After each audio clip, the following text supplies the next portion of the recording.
Plan for any surgery. Maybe a attack canal wall versus a canal wall down. Maybe planning your osteoplasties. Maybe planning your cochlear implantation.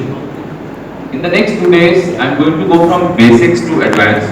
I'll start my talk with you have your radiologist. You should form a team amongst you, among your friends, among your colleagues, and you should discuss these cases so that you can implement them on tip. That is very important. I've started about 14, 15 centers in India, and I always feel that as ENT surgeons, we are always laid back when it comes to reading the anatomy of a temporal bone or a patient in radiology. We are very well versed with temporal bone dissection. Unfortunately, there is no dissection on radiology, and this is where we lack. In the last few years, we have gathered topics where I am going to first start with the normal radiology. Then we are going to talk about cochlear anomalies, how to see each and every section and maybe diagnose those anomalies. And diagnosing those anomalies, you can correlate with your audiological findings, you can correlate with your surgical findings. It will help you in deciding not only the type of cochleostomy. See, it's your own prerogative. I did my initial 50 implants doing a cochleostomy. Last 150 plus I've done through a rod window. And maybe few anomalies, I prefer doing a cochleostomy even if I have an exposed rod window membrane, because that patient needs that. So I think we have to customize. We can't say that this is good and this is bad. So it's an experience. I am still evolving after 200 implants, and I'm sure all of us will keep on evolving with these meetings, with these lectures. Only has given such a great insight. Believe me, I am not such a great reader like him, who has gone into the like a PhD thesis of doing the round window membrane. But of course, you should know your basics. What is the at least the minimum thing which is required you for doing a good cochlear surgery without any complications, without damaging the structures, without damaging the residual hearing of the patient. It is good to know something. I always say good to know something is must know. You cannot start a cochlear implant center if you don't have a must know knowledge. You should not start it, because initial few implants are going to make a big block for you. And if you fail in the initial few cases, believe me, not only the patient, your fellow colleagues, everybody creates a big hostile environment for you. So select your patients, very important. Read the anatomy, radiological anatomy, very, very important. Dissect bones, which is even more important. And that is where I think people like Prahlad is also a lot of temporal bone dissection, which is actually drying up now in the whole part of India, and people are going for artificial temporal bones. But a wet temporal bone will give you a good anatomy of this. So let me start with a computed tomographic scan. I'm heading the CI department at Max Smart, and earlier I was at Primus Hospital Chanakya for 6 years. For the last 1.5 years, I shifted my whole team to Max Smart at Saket. Now, what all we need to learn? Prahlad, pointer. So, a simple CT anatomy, you need to just focus on two things. Number one, you should have in your mind, what do you want to see in a CT scan?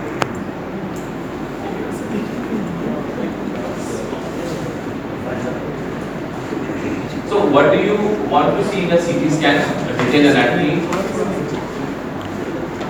What sections you should ask your radiologist mainly, and what section you should ask them when you face certain difficult situations. Now this is very important. There is always overlapping of sections. At times, a facial nerve will create problems for you. You need to see that segment where it is dehiscent.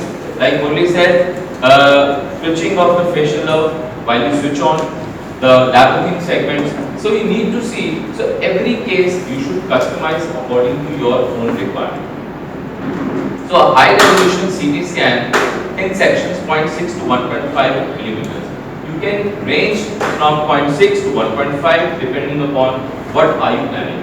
Like I would say in the last about 1.5 to 2 years, with I have realized that reading these sections, I could convert many canal wall down procedures into intact canal wall, where I could combine the approach, remove disease, lateral to the ossicles, medial to the ossicles, and these patients are doing wonderfully well.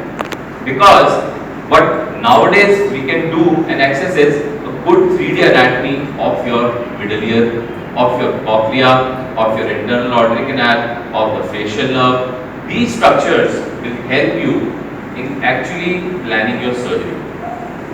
So what field of view we expect? About 15 to 20 centimeter area. Bone algorithm is highly important for CT temporal bones. Now, what are the indications where you should go for a CT scan of the temporal bone? Forget about cochlear implantation.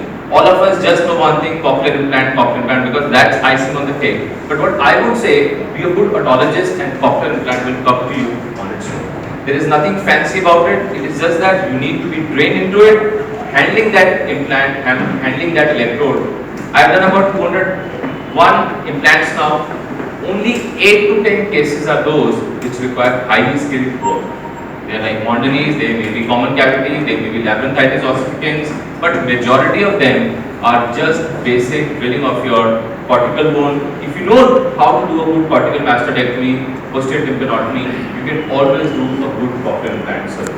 But you should always have somebody who is more experienced, who can guide you, because catastrophes do happen from basics, losing the cochlea, damaging the carotid canals. So be careful about it. So I would like to say that all cases of non-drying ears, we at Max, we have this protocol. None of these patients are taken up for surgery before we get a CT scan for them. Now, unsafe CSF, it goes without saying, and that includes all revision surgeries, complicated CSFs, then revision ear surgeries, and planning a cochlear implant surgery. I still remember when I was at Maulana Medical College, when I was a senior resident and maybe a junior resident, I went to my radiologist and asked him, sir, at night after I finish my emergency, so I would like you to just teach me CT temporal. He handed me a book of 400 pages, said, please go and read, and when you find it good, please come and read this together. So that is how people, not only ENT surgeons, radiologists do run away from radiology of the temporal. So we first cover the axial parts and then we will come to the coronal parts. So what are you expected? That should be your checklist. What you should segment. So that's the area of the first unit where it takes a 90-degree turn. You can identify the vestibule, you can identify the lateral semicircular canal, and what you will start to see now is the body of the incus and the head of the matrix.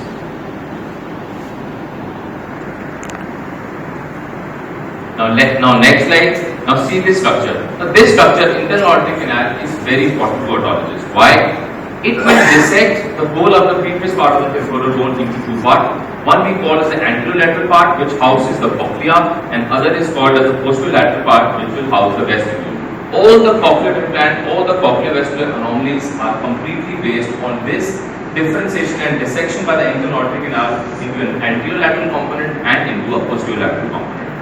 Now once we start to see, we can see the internal auditory canal. If your radiologist is good, he can show you the cochlear aperture here, because the cochlear nerve enters the cochlear at the modulus through a cochlear aperture.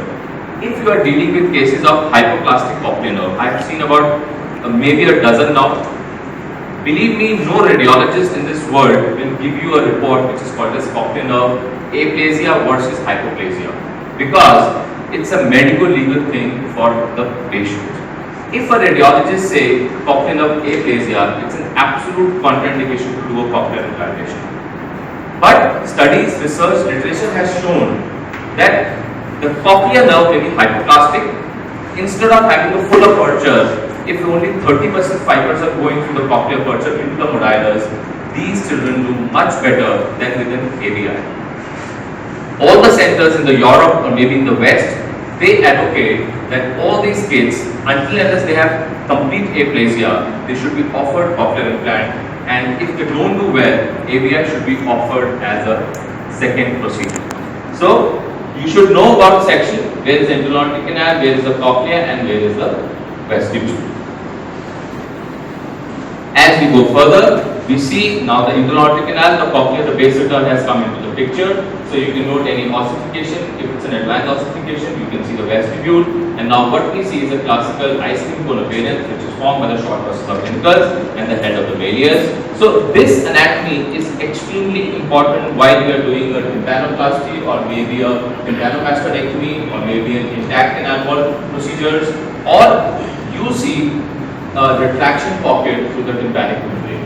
Now, how do you correlate with it? Believe me, few months back, before I visited Dr. Vijendra, I used to do all inside out procedures because that was my training at Mulanaza. But I have changed my concept now because a disease which is in the lateral part of the mastoid tip, they may be just a mucosal disease or a granulation or a hypertrophic mucosa, which will create a weeping mastoid cavity.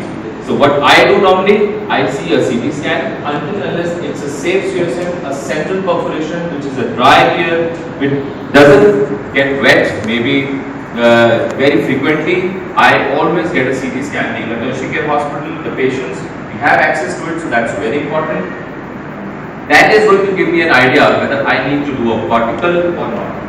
I see in North India, a lot of us, we do less of cortical mastectomy, and I see much more of cortical mastectomy and intact canal or combined approach to tympanoplasty in South. And I get this idea completely justified because what we are looking is results 10 years down the line. Patient should not come with a recurrence. So coming again down, we can see the cochlea, the basal turn, the middle turn. You can start to identify the stapes area, the stapes scleras. You can see the long process of incus. You can now, something which comes into being is a vestibular aqueduct.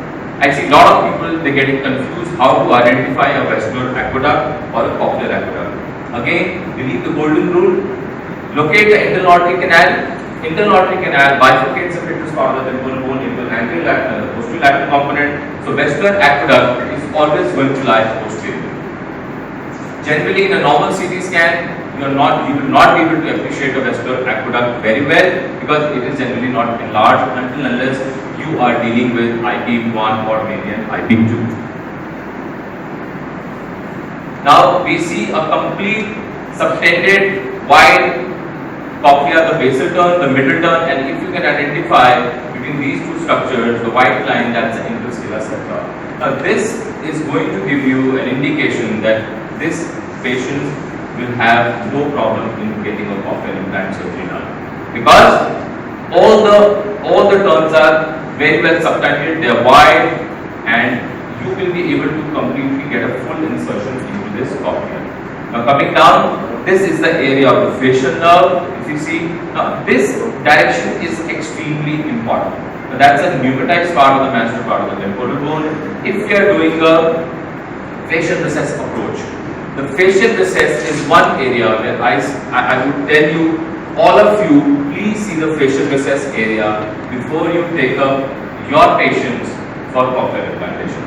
In my coming talks in the next 2 days, I will show you what challenges you face when you do a CI surgery in an 11-month-old child. We did one 11-month, then we did one 12-month and one 18-month. Very narrow facial recess, and if you are mentally prepared, then you will take care not to injure the facial nerve. I was quite lucky to just have a grade 1 paralysis in 2 of my patients, but I had an idea that it's going to happen because the facial recess was very, very narrow, and that is why I used an angled burr so that the shaft of the burr doesn't touch the filtering canal. So this cut is very important to you. Now, as you see, that's the basal turn of the cochlea, and that should be the round window membrane. Now, so much of discussion is gone: what to drill, when to drill, how to drill, which part you should do. And what I do is now what Dr. J. Thomas Rowland from New York, he has done a study, and that study is well established now that a peri-round window approach, or you can say marginal cochleostomy, is the best way to actually get away from all the problems of the crista, damaging the osseous spiral lamina or the basilar membrane. But I do drill the outer lip of the round window. The reason is I want to get my round window membrane completely exposed. But like I tell you, don't overdo, otherwise, like Prahlad and Murali said, you will damage the osseous spiral lamina. So your facial nerve you should see, how much bone is covering the facial nerve, how much access is there. Maybe you can sit with your radiologist and follow a trajectory. How you are going to negotiate the facial recess area. Yeah, just a second. Yes. This one? This one? This is nothing, just a artifact maybe, but then nothing of clinical significance to you. Just no. Like I mentioned in the previous slide, see, vestibular aqueduct will never open into the cochlear. I'll show you where the cochlear aqueduct will come. Cochlear aqueduct is never a structure like this. It is never a structure like this. I have a slide for a cochlear aqueduct. So now you can see, okay? Now you see jugular foramen. Like Prahlad said, when I was there, we did his first cochlear implant. We had a high jugular bulb, which was actually obscuring the whole of the hypotympanic air cells, and it was coming up to the level of the raw nostril. So in that case, an extended facial recess approach is going to help you, or maybe don't shy away from, maybe fracturing the posterior canal wall, pushing it anteriorly so that you have a good output. If you maintain the external canal skin, I just did one case 1 month back where I did a drill out. I was not able to access the posterior tympanotomy, so I lifted the flap, tympanometer flap, because I did a complete drill out of the basic of the cochlea. So I am going to show a video to you about that. So until and unless you are maintaining your aseptic conditions, these patients don't create a problem. So if you have a jugular foramen and if it is going up to the base and you feel that you're going to have a problem, you can push the posterior canal wall to an extended facial recess so you get a direct view of the round window membrane of the cochlea. Even if you fail, I would say that don't do too much of experimentation intraoperatively. Simply lift the tympanometer flap, open it through your facial recess, see the round window, drill it and put the electrode behind the cochlea from the posterior part and deposit the flap. Important thing is to do a good cochlear implant surgery. Don't think about the approach. You may take a transmastoid, you may take a supramatal, you may take a transmatal, but then the result should be good. So identifying these structures is going to save you from problems on the table. Now we have identified the jugular foramen, so that's cochlear aqueduct. Now cochlear aqueduct is the dilation of the cochlear aqueduct. A very prominent cochlear aqueduct is a rare anomaly. You don't find it as frequent as you find a large vestibular aqueduct in IP deformities. Now, like Murali said, everybody has got so much scared with this foramen lastrum and the carotid canals. Believe me, if you follow your basics, you are never going to enter into the carotid until and unless you don't know where you are. Second thing which I will highlight, which is such a practical tip, I have done one unital cochleostomy, and of course it's a challenge. If you have a good microscope, God will always give you one signal. There's always a herald lead from a plexus around the carotid artery. Look for that, don't ignore that. I have seen surgeons, in the rush of adrenaline or doing a cochlear implantation, they will miss that herald lead. If you feel there can never be any bleed from the middle ear if you are doing a cochlear implantation until unless you are drilling into a wrong side. So if you get a herald lead, use a cotton pledget, plug it and wait for 5 to 10 minutes. Go back to your anatomy and see, are you having that bone into the protympanic? If you are dealing with a case of cholestoma, maybe a protympanic cholestoma, where you want to do a single stage closure and doing a cochlear implantation, this bone is extremely important. If there is a thinning of the bone, you can see that on the CT, but if there is a thick ledge of bone, it means you are drilling somewhere else. Sometimes what I do, even I got stuck twice, thrice, I was not able to find structures, I dewashed. I dewashed, took a break, had a coffee, came back and I got into the cochlear. This is because there is a mental block. It happens with surgeons. Maybe after 1,000 surgeries, maybe after 10 procedures. So it is just a mindset. So don't lose your cool. Always go back to your radiology anatomy and that will help you. Now what next we see is the carotid canal. That's very important. We have mentioned the jugular foramen you need to see and the facial canal. You should have, what I do, I tell you one thing you do. You go and sit on the console with your radiologist. Please see the track of the facial nerve. If you follow it, you can completely trace it from the labyrinthine segment, first genu, horizontal part of the facial nerve, second genu, vertical segment going down where. Maybe you're doing a mastectomy or a cochlear implant, you can exactly trace your fallopian canal. So that's a facial nerve, you can see. That's the vertical segment of the facial nerve. You can see that's a complete entire groove. And the only way to save your facial nerve is identify your facial nerve. So coming from the axial now to the coronal, what is important in the coronal part? It's a supine which is to be done. It is to be done. It can be done in a prone position. It is up to your radiologist. They can do reformation of the images depending upon how you want it. You can comment on the occipital, the jugular, the middle ear walls, and the roof of the trachea. So this is very important, especially in cases of the cholestoma, because you can identify the roof of the tegment, tympani, antri, and the mastoid, and this can help you in treating these patients. So we've already talked about it. So you see the fallopian canal. You can see all the three canals like a finger sign, and that is going to drain into the vestibule, and you can see the pneumatization of the mastoid. What is most important, it gives you an indication about the separation of the roof from the middle cranial fossa. Recently, I did a patient from Haldwani. He was operated twice. There was a huge brain fungus. There was no mastoid, there was no antler, there was no tympani. We did reconstruction with 2.5 centimeter cartilage. There was an intraoperative CSFD, but I was prepared because we had told the patient, we got the consent for the surgery that there is going to be leak. Patient can have a meningitis episode, and that gives you much more a good mental frame of mind going into that surgery. So that's very important. I see people from second-tier cities, they don't get CT scans. They just get a patient, they look from the otoscope and they plan it. Please don't do that. Some days, you are going to land into trouble. Now moving into the coronal, if your radiologist is very fine, you can see the internal aortic canal, you can identify the falciform crest. Now this crest is very important. If you see the arrangement of the nerves in the internal aortic canal, now there are two places where you can comment on the arrangement of the nerves. One is internal aortic canal, other is CT angle. I tell you, always go for CT angle. First thing which you should go is CT angle, because CT angle is going to give you a much better anatomy and differentiation into the superior vestibular, inferior vestibular, the facial and the cochlear. Internal aortic canal, at times in cochlear vestibular anomalies, these nerves are fused. You will not be able to differentiate between superior and inferior vestibular because they form a common bundle. And the facial and the cochlear. Generally, I always say cochlear is the most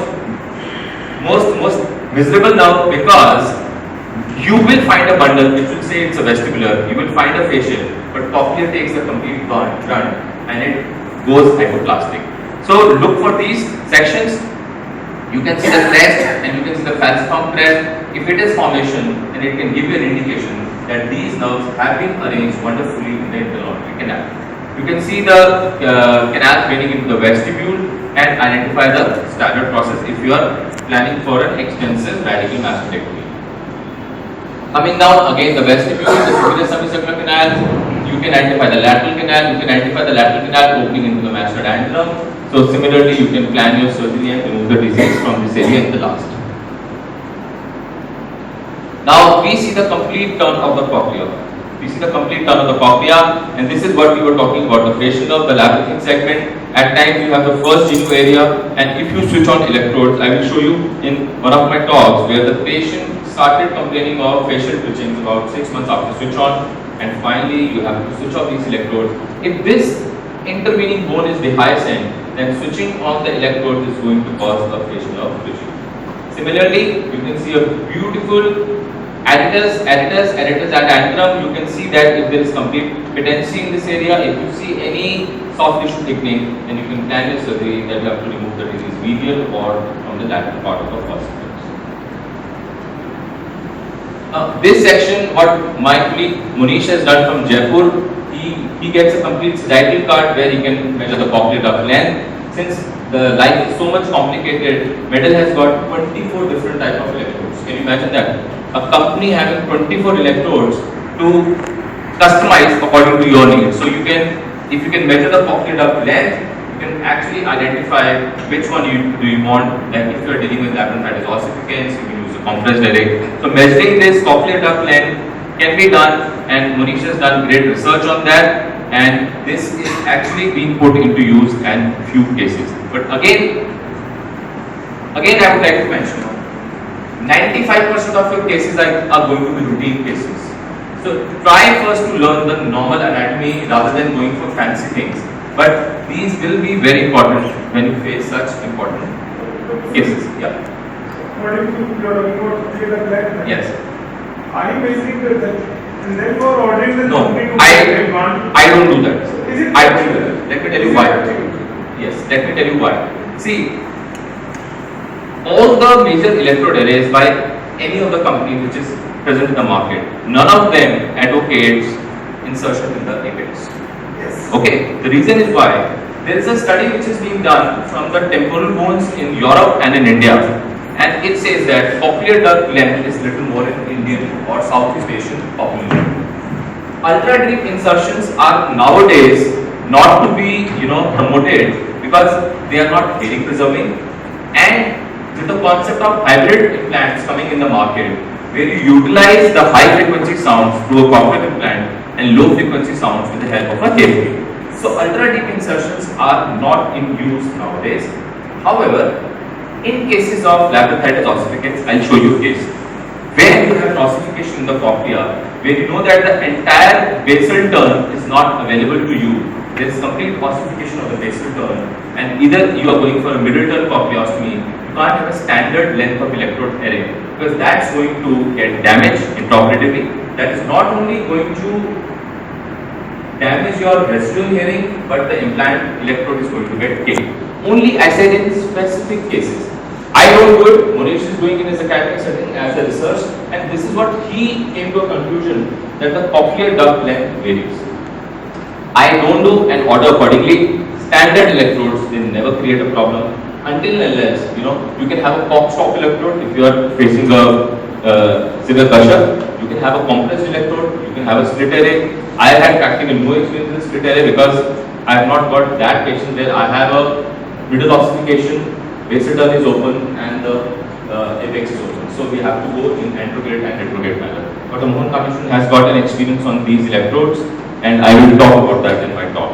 So identify the internal auditory matrix again. Now this is very important. If you see the IEM, the cochlea directly lying at the lateral, at the middle end of the IEM. This is what I will talk about in cochlear anomalies. Identify your ossicles. Now your ossicles are your most important landmarks. One day somebody asked me, sir, the patient is having a profound deafness. What is the role of ossicles?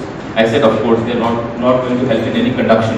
But then they are your landmarks. If you don't get your posterior tympanotomy, these landmarks are going to help you in reaching into the middle ear.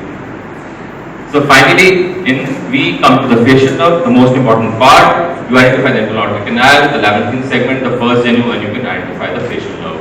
Now, many of the cases you must have seen that the facial nerve is the hyacinth in the tympanic part, and that is also in the inferior part. Not the bone may be present superiorly, but not inferiorly. Then you identify the tympanic segment, the complete tympanic segment. You can see there is the hyacinth of the tympanic segment in this part. The bony canal is exposed, so you have to be careful. These things are very important. You can be a great otologist, but even great otologists make mistakes. Like when I was at Professor Mario Sana, he said, if a surgeon causes damage to the facial nerve, one facial nerve in 1,000 cases, it is worth changing your profession. This is what he advocates. One facial nerve in 1,000 cases, it means you should think about changing your profession. Then don't call yourself as an otologist. From the tympanic, we come to the mastoid segment. Like I said, if you sit on the console, you can not only identify all these structures, the long process of the malleus, you can make a complete reconstruction. Now, a 3D reconstruction is available for all the ossicular chain. If you sit with your radiologist, you can actually plan step-by-step ossiculoplasty. And finally, you have the mastoid segment to the stylomastoid foramen, and I already mentioned about these. Now, limitations of CT, of course, it is technical radiation exposure is there, fewer scanning planes, and most important is most of the commercial radiology centers, they would not give you adequate number of films, or just ask them to give you the complete study in a CD, so that you can load it onto your laptop, you can go intraoperatively and maybe see those important parts. It doesn't give you much information about the soft tissue. If you are dealing with globus tumors, you need to have an MRI. and non-visualization of endolymph and the perilymphatic nerves. Congenital anomalies, there is a separate talk on this, but one last thing to mention: external aortic canal, atresia, stenosis, maldevelopment of the ossicles. I got a patient for cochlear implantation where it was complete nausea, and the family wanted a cochlear implant because the child had profound deafness. So these structures are, these CT scans and reformation of images is very, very important. You should see where is the atretic plate, how thick is the atretic plate, whether the middle layer is developed or the middle layer is not developed. The facial nerve is always lying more posterolateral, so you're going to encounter it much early. So you need to plan how you need to drill. A facial nerve monitor may be of a help, especially if you're dealing with a atresia or a profound deafness in a child about 1 to 2 years of age. You can have a thick atretic plate, so you need to know how much you need to drill. You can have a normal anatomy on the opposite side. You may have a thick atretic plate, and you should know how to drill and reach into the middle ear because the cochlea is widely subtended. So on one side you have a normal part, and the other side, you should know how to deal with these structures. A complete zoom out anatomy is given so that each and every part can be visualized, and you can see these structures. Of course, the cochlea looks a bit hazy, but you have a thick plate, severe sclerotic part of this, and at times we get so impatient when we do a cortical mastectomy. It has happened with me also. I'll show you how to manage a corner septum. These are basic challenges which you face in your normal routine, maybe a mastoid surgery or a cochlear implant surgery. So maldevelopment of the ossicles, you can see now here the ossicles are very well developed, or here you can hardly find the ossicles. So according to this you can plan. Sometimes you are dealing with congenital absence of the stapes. You need to talk to your patient that you will be making a hole into maybe the promontory, so that, or maybe you will be drilling in the area of the foot plate. You are planning a cork or a torque. If you don't counsel them, then you are going to land up into complication. Maybe you will give them a complete dead ear. Inner ear, we'll have a separate talk on the inner ear, but then two things to mention: vestibular duct syndrome, commonest. How to diagnose, whether you have an enlarged vestibular aqueduct like you were asking, or you have an enlarged cochlear aqueduct. So a CT, a large vestibular aqueduct, the usual dimension is 1.4 to 2 millimeters, and an MR, the vestibular sac or duct, is about 1.5 millimeters. You can say that if it is larger, then the lumen is larger than the posterior semicircular canal, which you can diagnose in that plane, then you may be dealing with an enlarged vestibular sac or aqueduct. You can have an associated enlarged scalar tympani or hypoplastic cochlea. Thank you so much for your attention, and I would